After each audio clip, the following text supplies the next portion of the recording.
بالله من الشيطان الرجيم بسم الله الرحمن الرحيم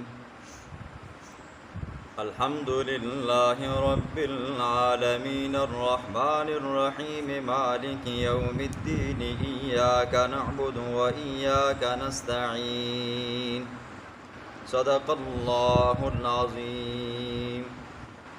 ہفتہ وار درس قرآن کے سلسلے میں آپ کی مسجد جامع مسجد مدینہ میں آج دوسری مرتبہ درس قرآن کا شرف حاصل ہو رہا ہے۔ تو آج کے درس قرآن کے اندر ہم 4 باتیں بیان کریں گے۔ پہلی بات، اس سورت کے نام، نمبر 2 اس سورت کے فضائل، اور اسی طرح اس سورت کے وظائف اور اس سورت کا خلاصہ۔ پہلی بات، اس سورت کے نام۔ مفسرین نے بہت سارے نام لکھے، اس کا ایک نام فاتحۃ الکتاب ہے۔ اس کو فاتحۃ الکتاب اس لیے کہتے ہیں، یہاں سے قرآن کا افتتاح ہوتا ہے جی، اس کو قرآن کی ابتدا ہوتی ہے۔ اس کا دوسرا نام ام الکتاب ہے، یعنی کہ اصل، کیونکہ قرآن کے اندر جو مسائل ہیں تو اللہ نے ان سب مسائل کو اس سورت کے اندر بیان کیا، تو اس اعتبار سے یہ سورت پورے قرآن کا کیا ہے جی، اصل ہے۔ اسی طرح اس سورت کا ایک نام شافیہ بھی ہے جی، اللہ نے اس کے اندر ہر طرح کی شفا رکھی ہے جی، تو اس اعتبار سے اس کو شافیہ کہتے ہیں۔ اس کا ایک نام کنز ہے جی، خزانہ، اللہ نے اس کے اندر بے بہا خزانے رکھے۔ اور اس طرح اس کا ایک نام وافیہ ہے جی، جو ہر اعتبار سے پوری کرنے والی ہے، اور کافیہ ہے جو اپنے علاوہ باقی صورتوں کو کیا ہے جی، کفایت کرنے والی ہے۔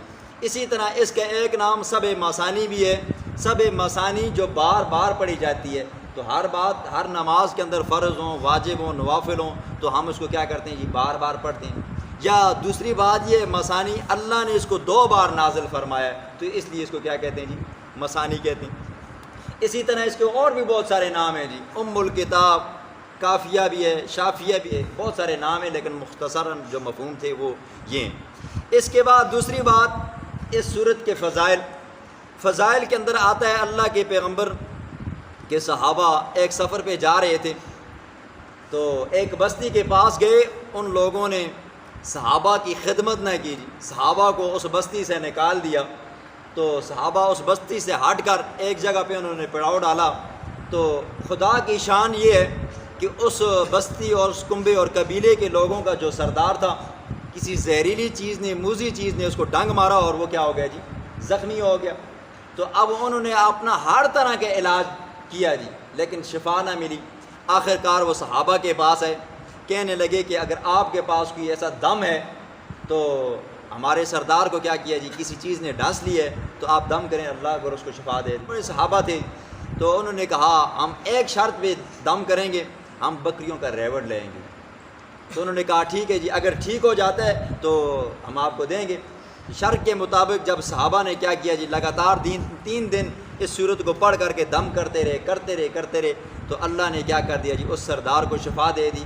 تو حسب معمول صحابہ نے وہ بکریاں لی، اور کچھ صحابہ نے تو وہ کیا کیا جی، ان کو استعمال کیا، اور کچھ صحابہ کے دل کے اندر یہ کھٹکا آیا کہ ہو سکتا ہے کہ یہ جائز نہ ہو، ہم نے اللہ کی کتاب کے اوپر اجرت لی ہے۔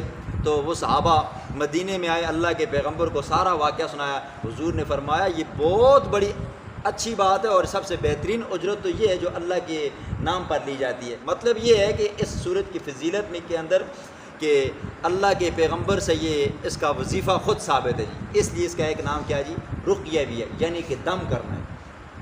اسی طرح اس کے فضائل کے اندر اور بھی بہت ساری روایات آتی ہیں، لیکن وظائف کی بات آئے تو وظائف کے اندر ہمارے مفسرین نے، محدثین نے، اکابر نے طرح طرح کے اس کے وظائف لکھے ہیں جی۔ ایک وظیفہ اس کا یہ لکھا ہے، فرمایا کہ جو بندہ اپنے رزق کے اندر تنگی ہو، اس کے گھر کے اندر تنگی ہو، تو وہ بندہ اس سورت کو 41 دن لگاتار پڑھے جی، 11 مرتبہ، ہر روز 11 مرتبہ پڑھے، تو اللہ اس کی اس تنگی کو کیا کرے گا جی، دور کرے گا۔ اسی طرح اس کی ایک فضیلت یہ بھی ہے کہ کسی بندے کے ساتھ آپ کا پالا پڑ گیا، تھانے دار کے ساتھ یا کیس کے اندر آپ پھنس گئے ہو، تو اس کا ذکر کثرت کے ساتھ کیا کرو، تو اس کے اندر بھی آپ کو رہائی مل جائے گی۔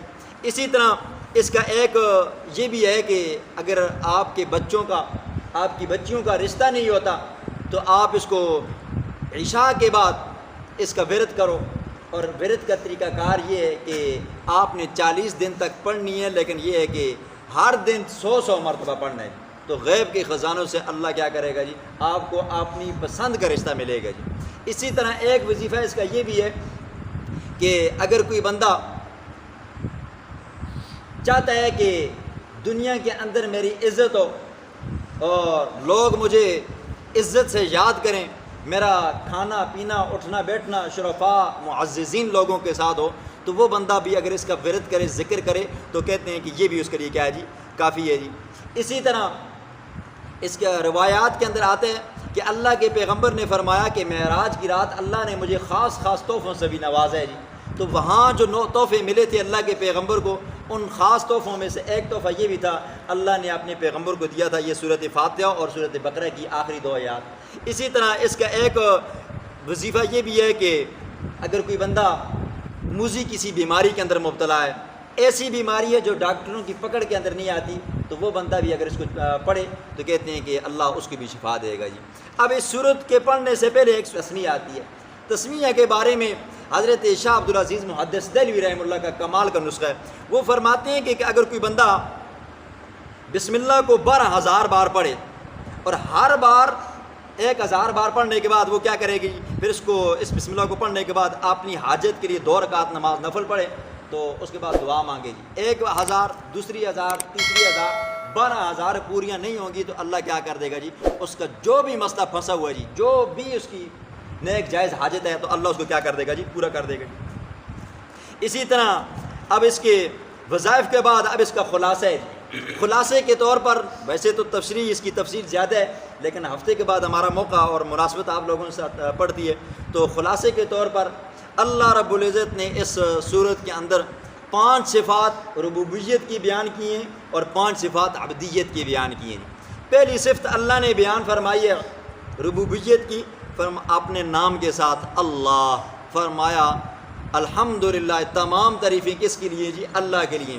اب اللہ کا مفہوم بڑا وسیع ہے جی، اللہ وہ ذات ہے جو ہمیشہ سے ہے، ہمیشہ رہے گا، وہ واجب الوجود ذات ہے، اس کو کسی کی ضرورت نہیں ہے، لوگوں کو اس کی ضرورت ہے، وہ کبھی پریشان نہیں ہوتا، لوگ پریشان ہوتے ہیں، اس کو نہ کھانے کی ضرورت ہے، نہ پینے کی ضرورت ہے، نہ اس کو اپنا سکون حاصل کرنے کے لیے نہ بیوی کی ضرورت ہے، نہ بچوں کی ضرورت ہے، یہ اللہ کی ذات ہے جی۔ فرمایا پہلی صفت کیا ہے جی، اللہ کی ہے جی۔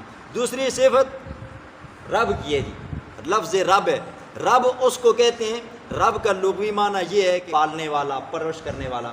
دیکھیں جی، آپ نے بکریاں رکھی ہیں، گائے رکھی ہے، دمبے رکھے ہیں، تو آپ کیا کرتے ہو جی، اس کو پالتے پوستے ہو، تو عربی کے اندر رب اس کو کہتے ہیں، مالک کو کہتے ہیں، تو عربی یہی کہہ دیتے ہیں نا، یہ اس کا مالک ہے جی، تو عربی کے اندر کہہ دیتے ہیں رب المال۔ اصطلاحی رب کس کو کہتے ہیں، رب وہ ذات ہے جو بچے کے ماں کے پیٹ کے اندر، رحم کے اندر نطفہ گرنے کے بعد اس کی کیا کرتا ہے جی، اس کی پرورش کرتا ہے، سب سے پہلے اس کا خون کا لوتھڑا بناتا ہے، پھر گوشت کا لوتھڑا بناتا ہے، اس کے بعد ہڈیوں کا ڈھانچہ بناتا ہے، اس کے بعد اس کے اندر روح ڈالتا ہے، روح ڈالنے کے بعد اللہ اس بچے کی ماں کے وہ ناف کے ذریعے اس کی خوراک کا بندوبست فرماتا ہے، پھر 9 مہینے گزرنے کے بعد اللہ اس بچے کو باہر لاتا ہے، باہر لانے کے بعد اس کے لیے خوراک کا بندوبست کرتا ہے، ماں کی چھاتیوں سے اس کے لیے دودھ کا بندوبست کرتا ہے، پھر جب لڑک پن کی عمر میں آ جاتا ہے تو باپ اس کا سایہ بنتا ہے، تو باپ اس کے کھلاتا ہے، اسی طرح وہ جوانی پہ جاتا ہے، جوانی پہ کیا ہے بڑھاپے میں جاتا ہے، اس کو کہتے ہیں رب۔ جو رب کیا کرے جی، شروع سے لے کر آخر تک اس انداز میں چلائے کہ وہ بندہ کمال تک پہنچے، اس کو کیا کہتے ہیں جی، رب۔ تیسری صفت اللہ نے فرمائی الرحمن۔ رحمان عام طور پر ہم یہ معنی کرتے ہیں، تفسیر میں بھی لکھا ہوتا ہے رحمان کا معنی ہے بڑا مہربان، لیکن حضرت شاہ عبدالعزیز محدث دہلوی رحمہ اللہ اور مولانا حسین علی الوانی رحمہ اللہ اس کا معنی کرتے ہیں، فرماتے ہیں کہ الرحمن، رحمان اس ذات کو کہتے ہیں جو کیا کرتا ہے جی، بن مانگے دیتا ہے جی، آپ نہ بھی مانگو نا تب بھی وہ آپ کو دیتے ہیں. آپ کاشتکاری کرتے ہو، زمین کے اندر بیج ڈال دیتے ہو، پھر پرواہ نہیں کرتے ہو، تب بھی خدا کیا کرتا ہے جی آپ کو دیتا ہے. اس کو کیا کہتے ہیں جی؟ رحمان کہتے ہیں. اور رحیم کا معنی وہ کرتے ہیں، کہتے ہیں رحیم وہ ذات ہے جو مانگے تو تب دے جی. اور اسی طرح دوسرا معنی رحمان کے یہ کرتے ہیں، کہتے ہیں کہ رحمان اس کو کہتے ہیں جو کیا کرے جی؟ اپنوں کو بھی دے، بیگانوں کو بھی دے جی. جو اس کے ماننے والے ہیں ان کو بھی دے، اور جو نہیں مانتے کافر ہیں ان کو بھی دے. اس کو کیا کہتے ہیں جی؟ رحمان کہتے ہیں. اور رحیم اس کو کہتے ہیں جو کیا کرے جی؟ اپنوں کو دے، بیگانوں کو نہ دے. پانچویں صفت فرمایا مالک یوم الدین، وہ قیامت کے دن کا مالک ہے جی. دنیا کے اندر ہماری کوئی چیز ہے جی، مکان ہے تو ہم کہہ دیتے ہیں اس کے مالک ہم ہیں، گاڑی ہے تو کہہ دیتے ہیں اس کے مالک ہم ہیں، یا اسی طرح جانور ہیں تو کہہ دیتے ہیں اس کے مالک ہم ہیں، یہ پیسے ہیں تو اس کے مالک ہم ہیں. لیکن قیامت کے دن ہوگا، اور اسی طرح دنیا جو ہے یہ بھی، اس کا بھی مالک کون ہے جی؟ اللہ ہے. قیامت کا دن ہوگا تو اللہ فرمائیں گے لمن الملک اليوم، آج کے دن کون مالک ہے جی؟ تو اللہ فرمائیں گے کوئی نہیں ہے. للہ الواحد القہار، اس رب کی کیا جی بادشاہت ہے. تو یہ اللہ نے 5 صفات بیان کی کہ ربوبیت کی صفات یہ ہیں. اور عبدیت کی صفات کیا ہیں جی؟ بندے کے اندر یہ 5 صفتیں ہونی ضروری ہیں. پہلی صفت یہ ہے کہ ایاک نعبد جی، عبادت کس کی ہو جی؟ اللہ کی ہو جی. عبادت کے اندر کوئی بندہ کسی کو شریک نہ کرے جی.